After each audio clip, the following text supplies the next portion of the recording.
Oh, thank you. I appreciate it. I'm still decrepit, but I'm here today. So, all right. I'm having to use my phone because of a weak internet connection. Can you all hear me? Yes. Okay. And I sent to Thomasina last night. First of all, I've missed you all. I'm sorry I haven't been around the office to see you when you come in for closing. So I'm glad to at least be seeing you on the meeting. And I've decided to do a grab bag of questions and answers to test your knowledge and just to not so much to trip people up, but to give us some food for discussion here. So I sent Thomasina some questions. I don't know, Thomasina, if you want to put them in the chat or have me just read them. Want me to read them or put them in the chat? But I'm also going to put them in the chat as you read them. So when you read the question, I'm going to put it in the chat. Okay, so the first question has to do with a seller possession agreement.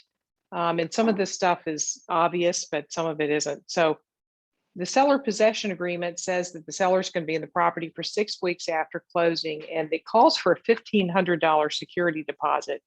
Can the security deposit be collected on the settlement statement or the CD at closing? Yes, no, maybe. Who has an answer for that based on your experience? And I can't see you. Someone said no. Okay. No, because it affects the loan and it has to go through and get approved by the lender and the underwriter. Also it's refundable, so it can't be on the CD, because if the sellers do everything right, then they get that money back. So it can't be on the CD. And that's a private transaction between buyer and seller. Exactly. Yeah, so go ahead. Yeah, I think that's right. I mean, we've sometimes tried to put them on the CD and the rent as well, but typically especially on a government loan, it can't be done. But what you said about it being something that's refundable leads to my next question. If the seller writes a check for the security deposit, say you are the selling agent, the buyer's agent, what should you do with that check? Should you just hold on to it and give it back to the seller when they move out? Should you give it to the buyer and advise the buyer to deposit it? Or would the settlement agent hold it?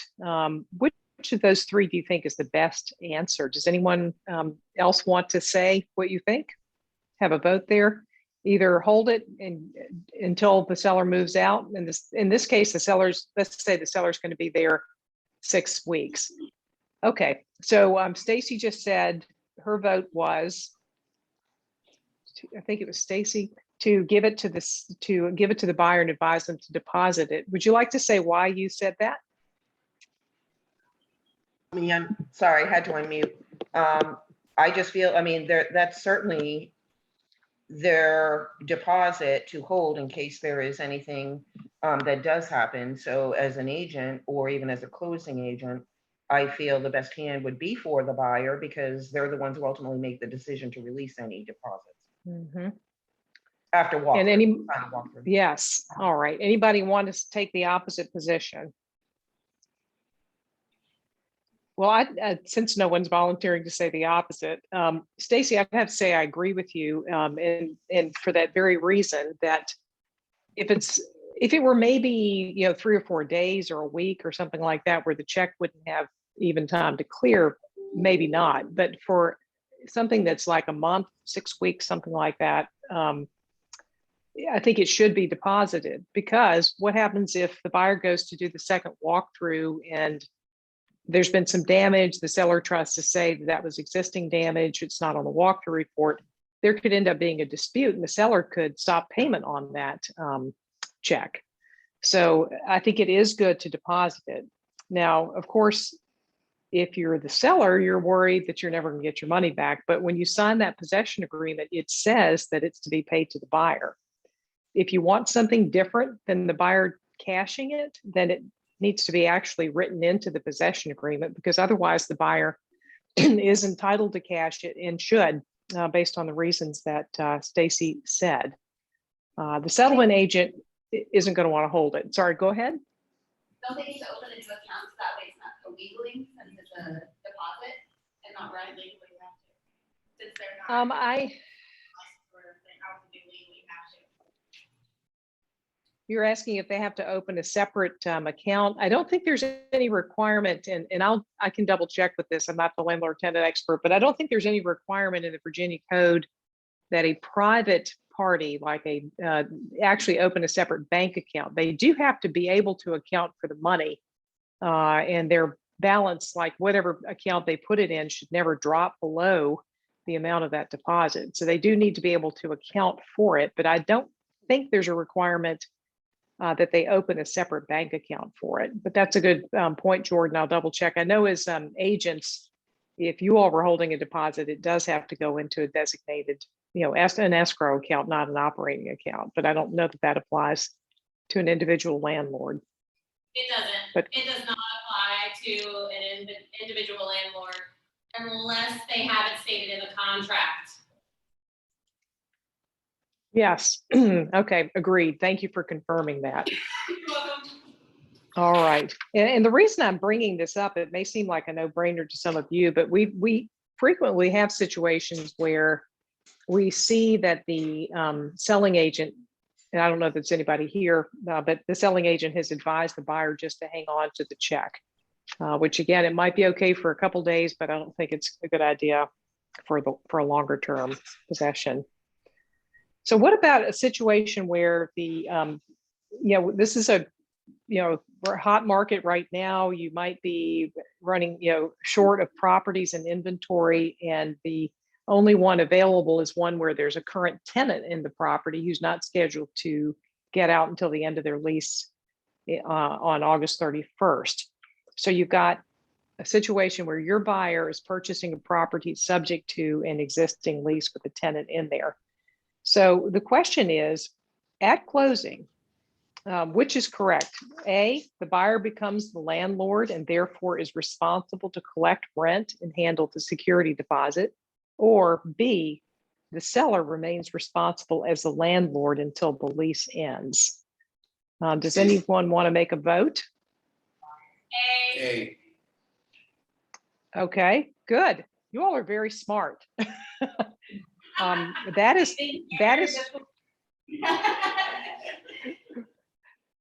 So if your buyer is becoming the landlord, what kind of things do you need to ask for before closing so that you're prepared to become the landlord? Ooh, I got the answer.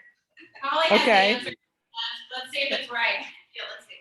I might be missing a few things. So you need a copy of the current lease so that you understand all the terms of it. You need to have proof of the deposit of the security deposit because the current old landlord has to transfer it to the new landlord. You need the prorated amount of whatever rents were already collected if they are closing in the middle of the month or wherever. And you need proof that they've been paying their bills on time because obviously you don't want to invest into a tenant who is inconsistent with rent payments. You also want to Yes. the move-in report. Yes, excellent. Thank you, Holly. And I would suggest actually writing all of that into the purchase agreement or on an addendum because it's not really addressed anywhere in our standard grain contract. They don't really, that's not an automatic thing that's contemplated. So, and I don't know, Holly, if you want to send that out to everybody, but I do think those are the components that would need to be listed in an addendum or somewhere in one of the blank parts of the contract, or else you may not get those things. Especially the move-in report is important if you're going to have to dispose of the security deposit at the end. So excellent. Thank you for that. I now want to move over to a different topic. Again, our market right now is very competitive. Can a buyer who's looking to put an offer in on a condo as a way to make the offer more attractive, can the buyer write into the purchase agreement that they waive the requirement that the seller provide the condo resale certificate? Yes or no? No. Okay. That is the correct answer. You all don't need me to be talking to you today. Yeah, the Code of Virginia says it's a non-waivable requirement. So even if your buyer was willing to, because they were familiar with the development or something, they can't. So They actually changed that, I think, right after 2008 market. There were people, including my own buyers, that were waiving those rights And it became enacted into our rule regulation that you could not after that situation. Yeah, I think that it was actually in the law before that, but I think Rain probably, that may be when Rain added it. I didn't Right. realize that. Okay. Yeah, just to be consistent with Virginia law. Okay, so you're representing the buyer. The buyer gets a resale certificate and it's missing one or more of the legally required items. It's either supposed to be stated in it or attached to it. The buyer's 3-day cancellation, is it true or false that the buyer's 3-day cancellation period is suspended and does not begin to run until the missing items are provided? So is it true or false that you don't have to start to count the 3 days until they give you what they didn't provide? I would say that you have to wait till you have all the documents. That's what makes the most sense. How can they take their full 3 days if they take 4 or 5 days to send the actual documents that you need? Yeah, that is the logical answer, but shockingly, according to the Virginia Code, the 3 days actually begins to run even upon delivery of an incomplete package. So, and I've seen this before where, you got the documents and one of the things in it was completely for a different unit in the development. So you couldn't tell if there were, violations or anything like that. And it's, it does prejudice the buyer not to get the complete set altogether, but it says the 3 days starts to run. So if that's the case, what should you do as soon as you get the resale documents and discover that something is missing if you're the buyer's agent? Anybody have a suggestion?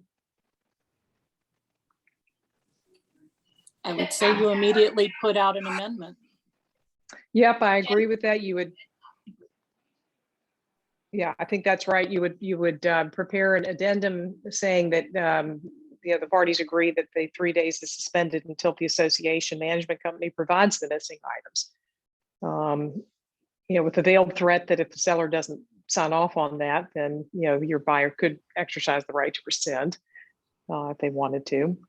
But usually the management company will provide it or else tell you they don't have it if it's something that's missing. Okay, you all are getting 100% today. Okay. Yes. Yes, 100%. 100%. Okay. Number 5, the condo resale certificate. This is I want to see which items in this list must be included in the condo resale certificate package. I have 6 choices here, and you're just to pick all that apply. 1, any restrictions on the number, type, and size of pets. B, the reserve study or a summary report of the reserve study. C, any restrictions on rental of the unit. D, any restrictions on the number of persons who may occupy the unit. E, whether the unit has any violations of the architectural guidelines. And F, any restrictions on smoking in the common areas or units. So let's go back to A. Does the resale certificate have to include any restrictions on the number, type, and size of pets? Yes or no? Yes, if there is. Actually under Virginia law, it doesn't have to be, that's true and that's correct and incorrect. It doesn't have to be in the actual resale certificate itself, but the association is supposed to provide rules and regulations with the disclosure packet. So it should be in there somewhere, but you may have to look for it. Your client may, not you, your client may have to look for it if they have 2 Rottweilers that weigh 60 pounds each and they're buying a condo unit. They sure as heck better look to make sure there's not some restriction that's buried in, but it won't be right on the face. It won't be on the 18 item sheet that is at the front, the resale certificate itself. Next, the reserve study or summary of report. Does that have to be included? Yes. Yes, it does. And that can sometimes, unfortunately, that's a little subtle, but it can sometimes be important because if the reserve study says that, in 2021, they're supposed to have, 600,000 in reserve and they only have 150,000, your client could be looking at a special assessment down the road at some point. Again, that's kind of technical. It's not something you as the agent, I don't think, are responsible to find, but it's something that as a buyer, they want to consider that. Okay, does the resale certificate itself, the sheet that is at the front with the listed items, does that have to say if there are any restrictions on rental of the unit or not?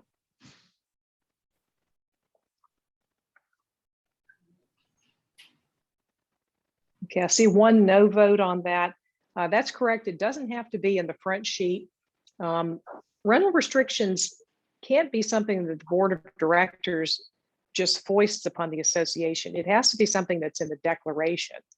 The condo declaration is part of the package that is provided, but again, it's something that you might have to dig for the declaration and the amendments thereof. So if you have say a military client that is buying this with the idea that they would rent it after they're transferred in 2 years or something like that, they may be concerned to look for that. Okay, does the cover sheet, the resale certificate itself, have to show if there are any restrictions on the number of persons who may occupy the unit? No.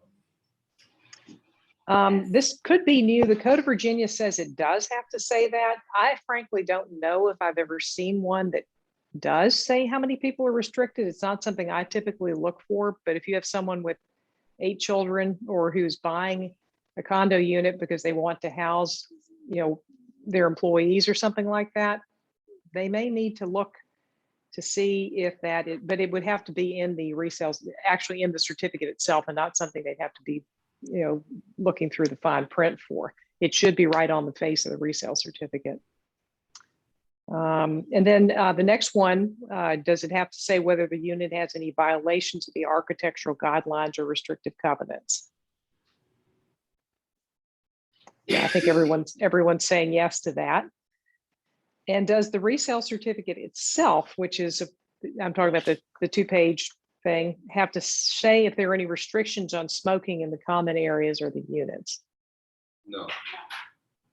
Right, it does not have to say. I was surprised to see, though, that there's a 2021 law that passed that allows the board of directors to pass rules restricting smoking, both in the common areas and the unit. That is new, but it won't be something that has to be stated on the resale certificate itself. And it made me wonder, not that I do any of this, but maybe some of your clients do, what is smoking? Does it include e-cigarettes? I don't know. But that could be important to someone. Okay, and for a condominium with 3 or fewer units, can the contract be made contingent on the buyer having 3 days to review the declaration or bylaws? Yes. Okay. It can be made contingent, but if you don't make it contingent, is it automatically contingent if there are 3 or 4 fewer units in the condo? No. That's right.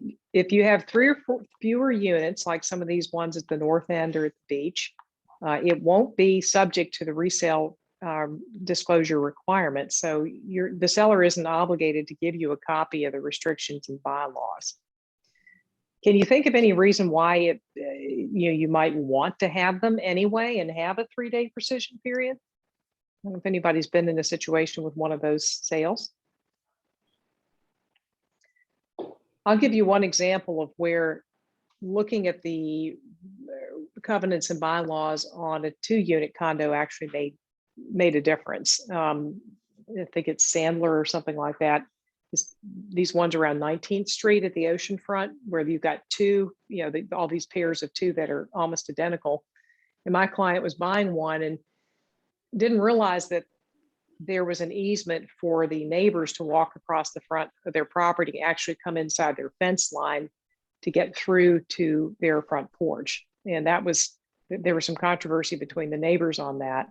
And we tried to get it resolved before closing and ended up not, and the neighbors in litigation, but at least we as the settlement agent and the agent representing the buyer had shown them this thing beforehand so that they couldn't come back and look at you as the agent and say, well, I didn't know about this and I would have wanted to know.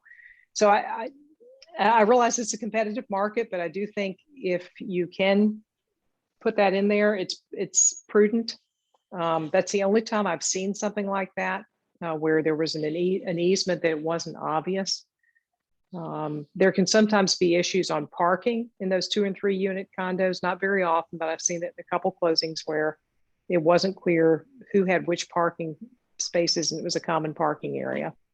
So those would be some reasons why you might want to see the declaration and bylaws and have some sort of a review period written into the contract. So that's all I have. And you all have blown through this with flying colors, and I'm impressed. Thank you, Any Susan. Does anyone have any questions for Susan while she's here? You can unmute yourself and ask, or anyone here have any questions that you'd like to ask Susan while she's here? No? All right, Susan, you gave all the All right. info. All right, Thank you, good. Susan. We love you. We're gonna keep praying for you, and we will see you next month. That sounds good. Thank you all. All the best. Bye, Susan. Bye-bye. I'm gonna let John from A Better Way Window come up and speak. While John is speaking, if any of you that are on the Zoom, if you want to be put into the drawing today, if you have qualified and want to be put into the drawing today, I need for you to put your name in the chat. This is for the Sunset Cruise. For the remainder of people that are going to be on that. So we're going to do a drawing today for that. So if you have qualified for that, which was a closing, a listing, if you had brought an agent in, if you had went to a team meeting, if you attended a training, each one of those is worth one. And there was a whole list that we sent out about, I don't know, 10 times. So those are the main ones, but you guys have the list. I'm not going to go through it all, but if you did qualify, please put your name in the chat because we're going to be doing it. Anybody here, if you qualify, just text me and I'll add them into the thing for the drawing. All right, John is going to give his 5 to 6 minute presentation. John, you can go ahead and go up there, and I'm going to change it over for them to be able to see you as well. How about take one and pass them on. That'd be awesome. Hello, everyone. I'm John Otaka. I own Better View Windows and More in Virginia Beach. We have the largest window siding roofing door showroom in Hampton Roads. The reason I came in today is I work with a lot of real estate agents and property managers. The camera is right there, so if you want to Just turn the orange. There you go. You can see Does that work? Okay. Perfect. So what I like to do is I actually work with a lot of different agents and HOAs, different organizations, and teach them how to protect themselves from a bad contractor. I'm sure you've never had an experience where a closing goes bad because the contractor or repair person didn't get everything taken care of by the time of closing. Anyone ever heard of this before? Yeah. So contractors can't make your lives difficult, can they? That repair guy that's supposed to get that one thing done, and now it's not done, and you're supposed to close tomorrow. So what I do is, in these situations, I make sure that I help you be able to identify the ones that are really safe and good to work with, and the ones that maybe you should have a few red flags. Maybe if you're just giving referrals to your clients, you find out, hey, this is a good person, this is a bad person. The first one is I teach people all the things that a contractor does not want you to know. Same thing for your client. Number one, contractor's license. I'm a Class A builder. I hold a commercial builder's license and a residential builder's license. At all times, I must carry this license on me when I am at work. My staff, my employees, at all times when we're out in the field, we are required by DPOR to be able to produce this license upon request. So if a customer says, hey, can I see your license, please? Now they can show it to you on a phone or on a laptop, but they have to be able to produce this on request. It's just like driving without your driver's insurance, right?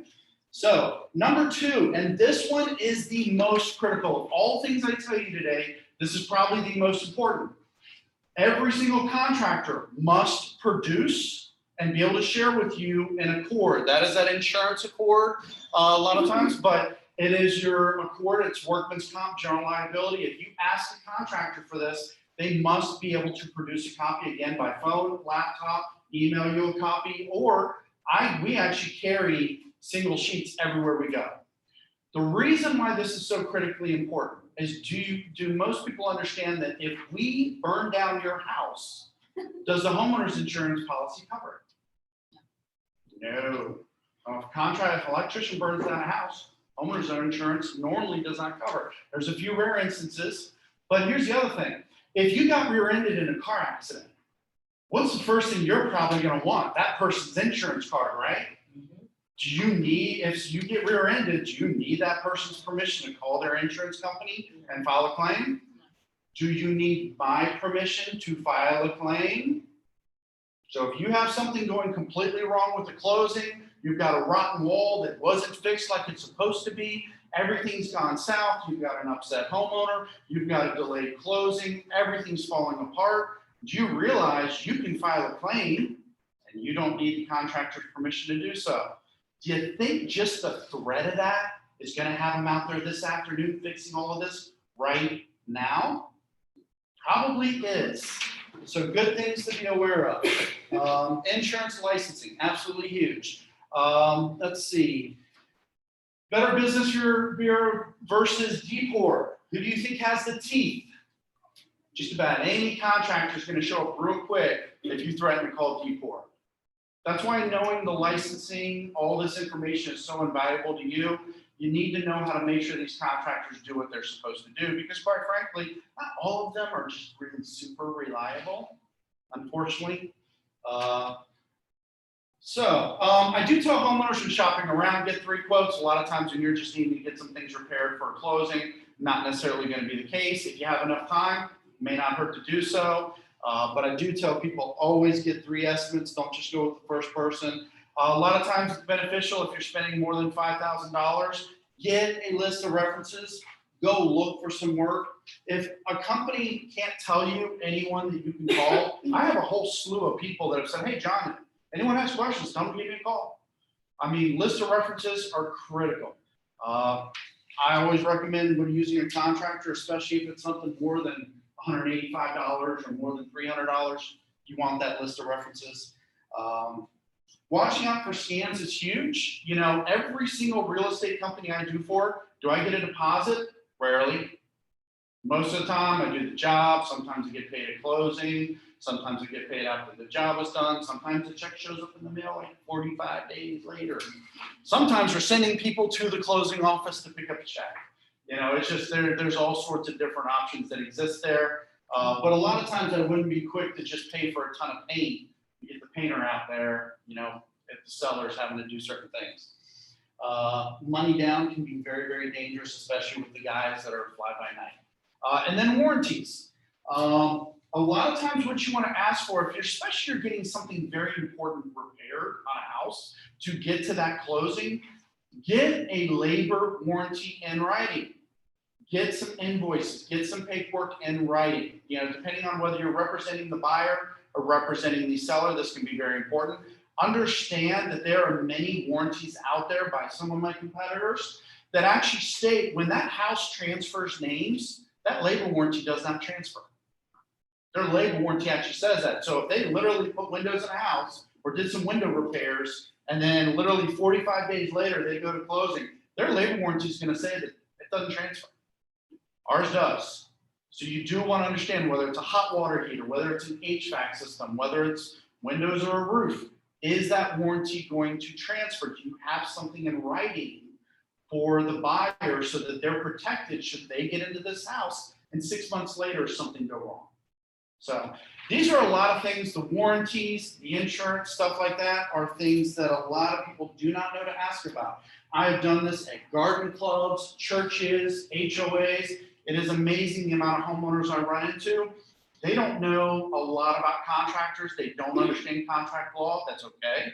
But the big thing is if I educate them, if I teach them how to protect themselves from a bad contractor, the next time that they're shopping around, odds are they're going to be able to be sure that they have a better experience. They're going to know the questions to ask. You know, two trick questions that I've been teaching people for years is one, if someone tells you, well, hey, I'm going to have some guys come out and fix all this.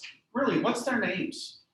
Who's coming out here to, you know, next week to fix this? What can you tell me about them personally? I've been preaching that one for years. All the guys that work for me, I know them. I know their wives. I know their kids. I know the people that are working with us. Probably the people that you work with every day, you know who they are. You might have had a, hey, maybe they got a flat tire this day. Maybe they have this going on with their kid in college. You don't know what's going on, but the simple fact is we should know most of the people that we're working with. When you ask someone who's coming out in 2 weeks and they can't tell you their name, they can't tell you anything about them personally, that can sometimes be a warning sign. So I tell people all the time, don't just ask, well, are they insured? Are you using subcontractors? Ask them what their name is. Ask the name of the person coming out. That has been one that I've seen stop a lot of headaches very, very quick. And then just one other law. Who gets the permit? The homeowner or the contractor? The contractor. That is a law. That is not an option. I've seen and heard of contractors trying to literally, oh, I'll take $250 off the job if you get the permit, Mr. and Mrs. Homeowner. The contractors legally are bound not to do that. And whenever you want a repair done, if you need this done by closing, a roof, a repair, a hot water heater, if you want it done by closing, put it in the contract. And then, very important, Contractor Law 101, both parties must sign the contract. There are a lot of contractors out there that love to get your signature. Don't ever put their signature anywhere. They just like getting yours, but they won't give you theirs. So definitely watch out for those type of contractors that just want your signature and not vice versa. By law, they are required to give you their signature. So there's a lot of contractors out there that do things that are shady. People don't know it, and then they have a bad experience and everything goes south. If you know these rules first, you can a lot of times hold your contractor accountable for what he or she is supposed to do in this industry. So with that being said, what is the most important thing you should always get from a contractor? Who said insurance first? Was that? So, well, you slide that down? All right. Who's better? Who's stronger? Better Business Bureau or D4? All right, now we're getting faster. And then, how many warranties do you get? This is a trick question because I only told you about one of them. How many warranties do you get from a contractor should you do a new roof? 2. What are those 2 warranties? The workmanship and then the actual materials. One There you comes go. from the manufacturer, one comes from the You manufacturer. got it. I know that because my ex-husband used to be a roofer. You got it. Any questions for me? Is he good? He's a car salesman now. Does anyone have any questions for John? And everybody online, if you have a question, you can unmute if you need to. So my question is, you own Better View Windows and more. Mhm. So do you do kicker repairs and stuff like that as well? To a degree. So what we do a lot of times where a lot of real estate agents value us is I'm really good at repairing the outside of your house. I don't do plumbing. I don't do electrical. Yes, if a person just has one piece of siding that needs to be fixed, we can do that and we can do it fast. You got one piece of trim that's just needs to get fixed for the sticker. Yes, you got some shingle repairs, boot collars. We do small repairs. I have 2 people in-house employees that I pay weekly that work for our company that do nothing but go around and do small repairs cheap for homeowners, property managers, real estate companies to make people like us more so we get those bigger jobs. So What it's about just like fences and stuff like that as well? typically not so much fencing and decking. We're not going to knock at your whole picker list. I know Mr. Picker and some of the other companies that are out there that do. A lot of times we're going to be far more reliable when you have that window, roof, siding, trim, or door issue. Doors, window, siding, roofing, those are really our forte, and we will do small repairs on them to get them done as far as getting into drywall and everything else. That day may come, but we're just not there yet. What about fascia board repair? Yep, we can do that, no problem. All right, Thomasino, you need to put his info in the chat, please. I need him. It's funny, it's almost like you read my mind of what I'm doing. Do you see me doing it? Is that why you said it, or are you just being my other half of my brain again? So Just however you want to play that, I'm good. Sorry, say I'm literally doing it as you said. By the way, Lucy, once he's done, you're up next, just so you know. She asked me a question, why is it important that the contractor get the permit, not the homeowner? Well, first off, the reason that it's the law is because I will tell you right now, from my 20 years of experience, every single time the contractor's not getting the permit, it's because he's cutting a corner. And a lot of times, the reason most contractors can't pull a permit is because they've done something they shouldn't do. So they can't even go to the city and pull a permit. So if you need a permit to do a job, you want to make sure your contractor, whoever you're hiring, is pulling the permit. And there are guys out there that will try to get away with doing jobs without pulling the permit. There's a lot of times when I do my higher-end roofs in Virginia Beach, we're not required to pull permits for roofing anymore. When I do my higher-end roofs in Virginia Beach, I actually still pull permits. I legally still can. I can go right online, pull a permit, it's done. The city does an inspection on it. The homeowner can rest assured everything's good. How can we've got a lot of new agents, especially on Zoom. How can we advise our clients what work needs permitted or not? Because if you ask a contractor who isn't going to pull a permit, no, it doesn't need a permit. It's fine. So really that just takes some time and teaching. If you ever want to give me more time, I'll come back another day and I can make do a class. information. Yeah, that's I think really it would class. be good if you schedule, maybe we could do a class and you can have the whole floor, we'll do it here. Yeah, And you I can can have do this that. room. I think it would be good if you send me 3 dates that you're available and times, one of those will work. I can do that. Just text me the 3 dates and I'll get it all set up for you. No problem. Because Yeah. I, as a general practice, try to just stay in my wheelhouse, so I don't really dabble too much in what a contractor does, so it would be nice to, like, usually we hold on tightly to a contractor that we can trust and get the job done, but at the same time, anything that you can give us is just gonna benefit us better. And once you find that contractor that's safe, awesome, does all your repairs, you're good, you're golden, have everything wonderful. I don't know if he's safe and awesome, but he does do all the repairs. Well, That's what we get. Yeah. what I do to create value for myself is I educate people on contractors, contract law, and how to protect yourself from bad contractors. If you have that information, knowledge, and please know, if you ever have a client, a seller, buyer that's actually in a really bad position and they just need advice. I have people all the time that pick up the phone, call me. I've lived here my whole life. I've been in this industry for 20 years. I may not do termite restoration, but I know a lot about it. I've been in a lot of education. So a lot of times I can give people the right type of advice that's going to take care of them. And real importantly, if you don't want an alarmist. I'm not an alarmist. So I'm not here to blow your closing out of just blow it out of the water. I'm gonna be able to help you bring things down to okay, we can take care of this situation. That's one of my skills. Thank John, you, John. Thank you so much. You're very I really appreciate it. Thank you. Of course, you're welcome to stand. This is the first move. You're welcome to stay to the end and chat with everyone afterwards. Sure. All right, Lucy. Wait. Stacy has a question. John, what areas do you work? Do you do full window replacement from frame, single pane wood windows to new vinyl? We do pretty much every type of window replacement. The only thing I would recommend is if you just got a cracked pane of glass, call Bay Area Glass, call Glass Doctor. Their job is just to get out there and fix a piece of broken glass. So full frames, replacement. I actually also do bullet resistant glass. So we do a lot of temples. We've been getting big in the Jewish temples with bullet resistant glass because they're government grants for that. Yeah, that's awesome. So we do. Wow. Everybody needs that. Right? Yeah. We do very high custom doors. I did all the doors in Fro Williams' house. So I do a lot of high custom, but I also do cheap I economy. see you. Wait, doing no, that. All scales, all scales. Awesome. It's because he came out as a knife guy who cut the penny in half over there. Who loves bulletproof? Hey, I'm from Portsmouth, so I'm all about bulletproof. Yeah.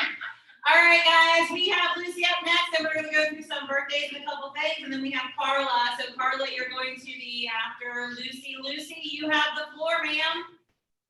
I want to open up for any questions before I jump into stuff. Anybody got anything for me that you need to have clarified or discuss?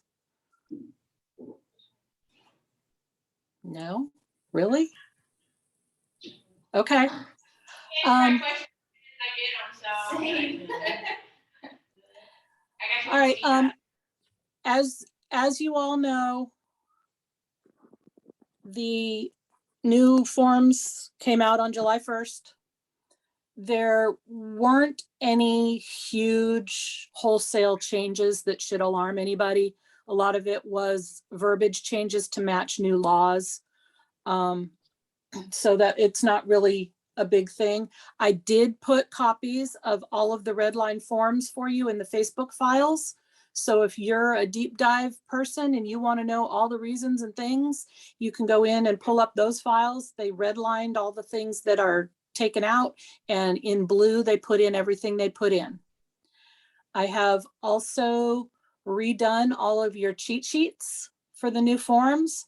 They are in the files section of Facebook as well, with the checklist and the way you should fill things out on every form. So all of that has the updated July 1st forms.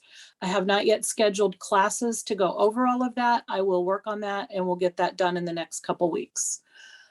My big ask for all of you this time is in Broker Mint, if an item is not required, has the little stars and says required item next to it, please do not ask for an exemption for that. I am getting 15, 20, 25 emails a week with a myriad of documents, and you're all requesting exemptions for them. They're not required documents. I'm not going to go look for them. They do not need to be exempted. I don't need an exemption for your termination and release if we're going to closing. So those kind of things are kind of a time suck for me right now. And I want to be available for questions and concerns rather than just mindlessly clicking approved on your exemptions when they're not required documents. If it's a required document, you still are going to need to give me a reason for why you want it to be exempted from being required to your contract. For instance, it's a new construction. No, there's not going to be a DPOR form. There's not necessarily going to be certain forms that are required. So at that point, we're going to talk, we're going to chat, we're going to figure it out. So anybody have any questions about that? Okay. Everybody's been doing pretty good with your forms. Just a reminder that a ratified contract is sealed and set. You do not make changes to a ratified contract.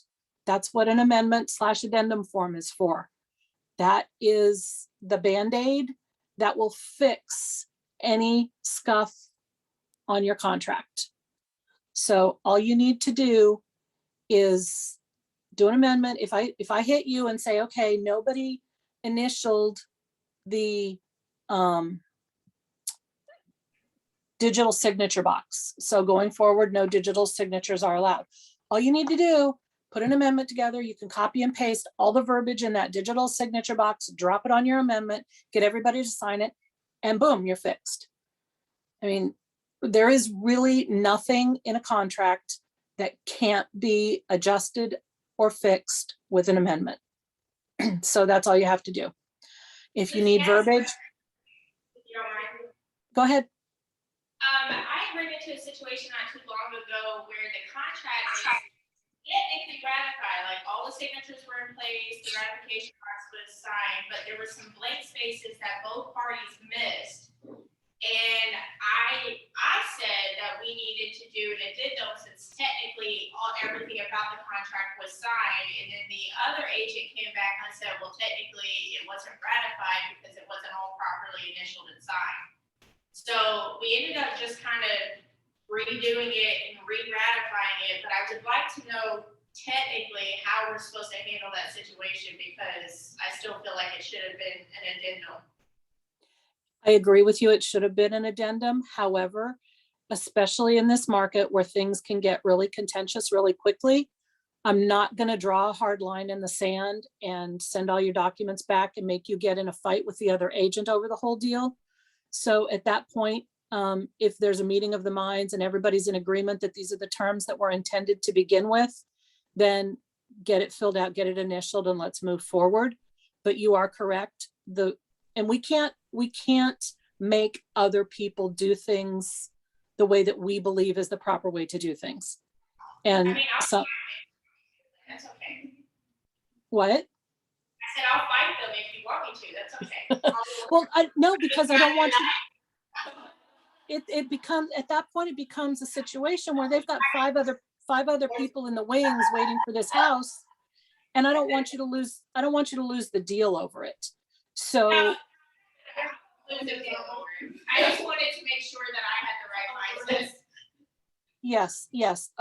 Anytime that box at the bottom of page 1 is signed saying that we are in agreement, this is ratified, we're moving forward, then yes, any other changes should take place on an amendment or an addendum. Thank you. I'm not gonna lie that there have been situations where I knew that the buyer's agent had not necessarily checked some of the miscellaneous boxes, but I knew of the situation going back and forth could possibly lose the transaction, that I have let it go through and then address it on the addendum afterwards. Yeah, sometimes that's just the easier way. You've already been back and forth with this contract 5 or 6 times over prices and closing dates. And that checkbox on the EFIS inspection is just one thing you don't want to deal with right now. We just want to get a deal done, and we'll address all of that stuff on the amendment, and that's fine. Yeah. But Any other it's not, it's, questions? what? I was just seeing if anyone else had another question on that for you.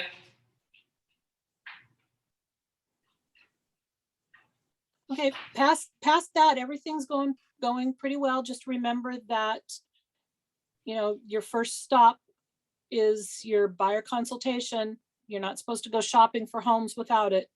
And that the lead-based paint EPA pamphlet needs to be initialed or signed by the buyer, because you do not know whether they're going to buy something that was built prior to 1978. Because I'm assuming you're all doing it the right way, and I don't want to hear anything else. That's right. Lucy Gospel right there. All right, thank you, Lucy. We love you. Thank you so much. I really appreciate it. And then, like she said, we will have those classes coming up for the new contracts. Just make sure you're using them. They're all in brokerment, so make sure you use the new contracts. I wanted to tell you guys real quick that don't forget, all of our training is also on our YouTube. So anytime we have training and we record it, it's on our YouTube channel. Make sure you join it and that you're able to follow it as well, so that it pops up for you. We also try to put it on our Facebook on there as well, but it's always on our YouTube channel. So we can't keep doing the multiple tasking, but it's always on the YouTube channel. Then make sure you're also going to the events tab to see what training we have coming up. Remember, we have over 230 trainings in a year. So go to the events tab to make sure you know what training is coming up. Not to mention, she also texts out beginning of the week for the whole week, and she texts out every single day. And I know that over 30 of you all have asked me to actually have her text right before the meeting as well. And as much as I love to have her do that, I know it works, but it's also a lot of time. So I'm gonna need you all to put on your big girl and big boy panties. And you know what I always say, if you can't put on your big girl, big boy panties, just don't wear any. And all you can do is make sure you put it in your calendar so that you have it. There will be times that we will do it, but I just can't have her do it every single time, because I also need her helping you guys out in situations that you need for contracts, right? So we're gonna try to do it, but I cannot guarantee that it's always going to be a text 10 minutes before. You always get it Monday for the week. You always get it the morning of the day to tell you what's going on. But you might need to just put on your big girl, big boy panties and put it in your calendar so that it'll remind you. And I know with that many that we really, need to do it, because over 30 of you asked for us to also text you right before the meeting, but we just don't have the manpower. There's not a program out there that will do it like that. There's programs out there that will text you every day, but not 10 minutes before a meeting every single time. You put But it your on your calendar calendar. gives you 10-minute reminders. You can do a 10-minute reminder on your calendar. Yeah. And even 5-minute reminder. Yeah, look at you with your big girl panties on, or you didn't wear any, we don't have, but that is exactly right. So we have been advising of that as well, but we still had over 30 requests for it, and I want to do it. We just can't find a program yet to do it, guys, that's all. So you're just gonna have to, step up on that one, because we do want you to go to it. Hey, if you visit, guess where it's at? YouTube. Exactly. So this is one that we put on a few days ago. It's back at Media on how to schedule content. Thank you, Christy. Christy actually made this and gave it to us. I didn't ask her to do it. She just did it, Christy Hall. So if any of you all ever have a video that you would like to share, or you've done a video that you feel is something that everyone needs to know about, let me know, because I can add it to our YouTube channel. For the vendors that are in here, if any of y'all want to do a video, or if you're sending videos on a weekly, monthly basis, whatever, if you send me the link, I'll download it and I'll put it on our YouTube channel as well. I know that Tina does a lot of videos and it actually has really good information in it. So if you send me the link for it, I'll put it on our YouTube channel. And then, of course, Sarah, you always do training, and that's always on our YouTube channel as well. Congratulations to Kara. She got this wonderful review. So congratulations on a review. If you guys have a review, you know that I will post it for you. You just have to send it to me. Kara also capped. So she has capped the month of January. Congratulations, Kara. And then we have birthdays for the month of July. We have Shelly's, who's on the 27th. That was the 14th of today. What is today? I'm sorry. What is today? Tomorrow. Chrissy Hagler, her birthday was the 3rd or 4th, I believe. Her birthday, hers is on the 10th. And then we have our monthly awards. So we have Team Rockstar, and they have the top closing team of the month by units. And that's the home. They had top closing team of the month by volume. They also had top listing team of the month by unit. And the Birds group had top listing team of the month by volume. Individual agents, listing agent of the month, Jen Williams by volume and by unit. Yes. Jordan Hoffman, closing agent of the month by volume. Lauren Magalani, closing agent of the month by unit. And then we have our anniversary. So we have Julie Kinlair with 6 years. Star with 1 year. Tiffany with 6 years. Charlene with 7 years. Jean with 2 years. Gail Barber with 3 years. Lunesh, you had 10 years. Dude, you've been going through this for a decade. Wow. Here with us, the same people. Yeah, that's right. Not same people. We love you though. We love you. We love you. All right, and then Jenny Haddock, she had a 2 year. Christy had her 1 year. So congratulations. Congratulations. And now everybody, Carla Cockrell. Your turn, Carla. Go for that. Hi there. How's everybody doing?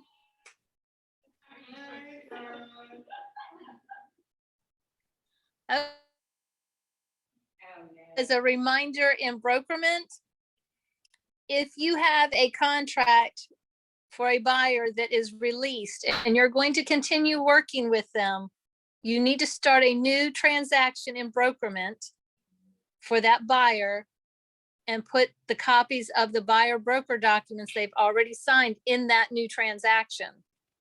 Make sure when you submit them for review to Lucy, you let her know that you copied them from a prior transaction so she doesn't think you turned them in late. Once that's done, we will close out the previous transaction that had the release.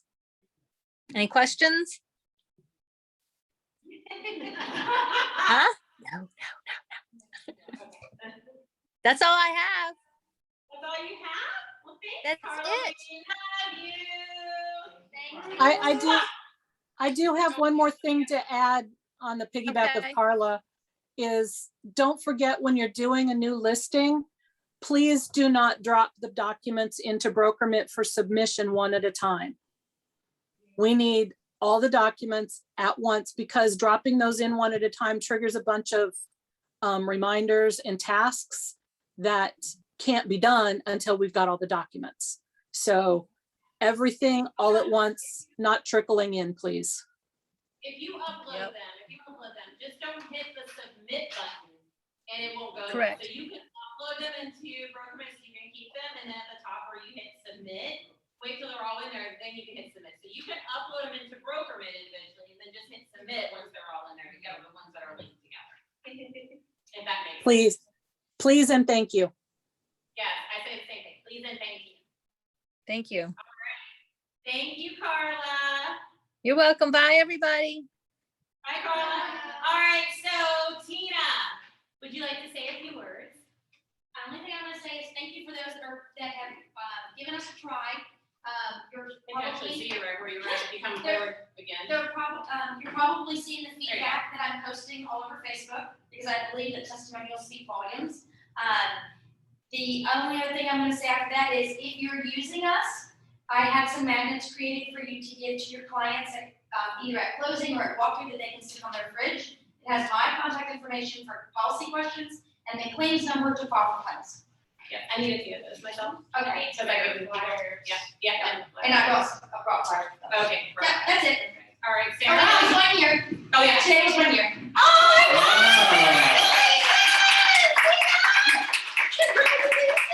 That's awesome. Not 1 year in the industry, just 1 year with the company that she has helped grow. So Yes. It's been really great. I feel like I'm gonna like that. I feel like you do too. Such a great feeling. Right? Yes, yes, awesome. I'll be quick. We have a training next Tuesday, 10 a.m. CE course. Can I come in here and do it? Yeah, you just gotta tell me, all you have to do is say, Thomasina, I need a room for this time for this minute. Thomasina, I need a room. She meant text message. This girl. I will text you. This girl with her big girl panties on. I know. We don't know. Again, you don't know. We don't know. Yeah, so we are gonna have a CE course next Tuesday. It is July. We are in the throes of hurricane season, so I think it would be great just to do it on flood insurance. Even if you attended it before, there's always great information in it. If you've never done the flood CE and you want to come next Tuesday, please come. It's good for 1 hour of flood CE, which as a realtor you have to satisfy your continuing education credits, and you get it for free. So be here, well, hopefully here next Tuesday. I'll text Thomasina and get the room to get that scheduled. So, and I just want to give a shout out to Manesh, Christy Hall, and Jordan. Thank you guys for reaching out to me and giving some referrals for insurance. We really appreciate it. We are an independent insurance agency, and our sales agents can quote through like 30 different insurance providers to find the best policy for your clients. And we also have the ability to work with the private flood market. So if you have a home that's in a high-risk flood zone and there's, some flood insurance that looks like it could be really expensive, we have other options other than that as well, which I'll get into more in depth next Tuesday. But I've got cards here. I'll leave you guys if you need it. Thank you. All right, and then the last thing we're going to do, I'm going to talk about Gather real quick. So those of you that came to the meetings and had the 90 days to come in to Gather, that is over with in 2 days, and will not continue unless you decide to sign up. Anyone can sign up for Gather right now that is in our office. It is $30 a month. And instead of the $250 a month that Gather actually charges, they have allowed you all to do it for $30 a month. If you would like to ride on my skirt tails, you can, and I will sign you up for that. So it's $30 a month, and we just bill you quarterly, and then I add you to mine, which is a heck of a deal. And then you just tell me if you need to book a room. You just have to ask me about booking a room. But if you want to do that, just email or text me, and I can give you information on that. Now, last thing we're doing is we're going to do the drawing for the Sunset Cruise. And one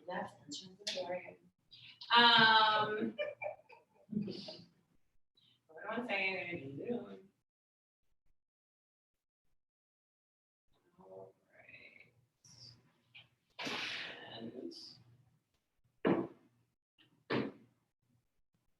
All right. Okay, so here we go. Let's do our drawing. Oh, fun. Yeah, I know, right? Cool. Isn't that cute? First winner, Leticia!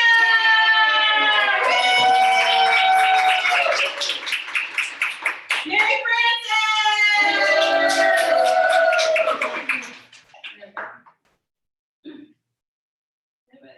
Kurt, okay, so we have Kurt from our home. CNC. I'm not home. Home inspection, sorry.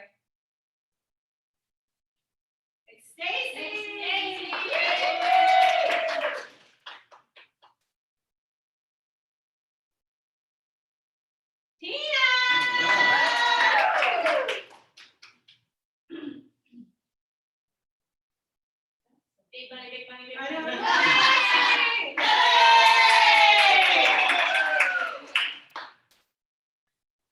know. Excuse me. Kara.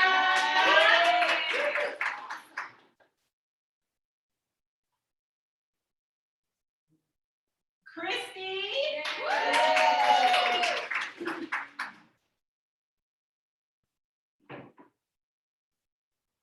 Munesh.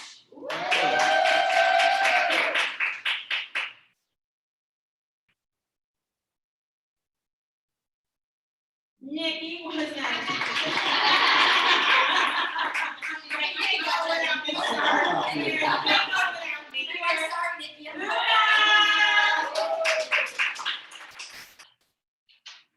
Something wrong with this spinner.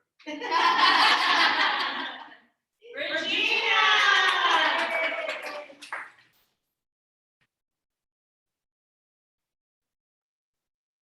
Carla.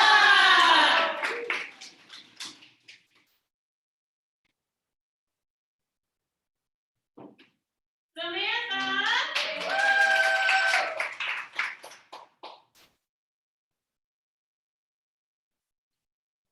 Jordan. Oh, I feel like the last kid being picked on.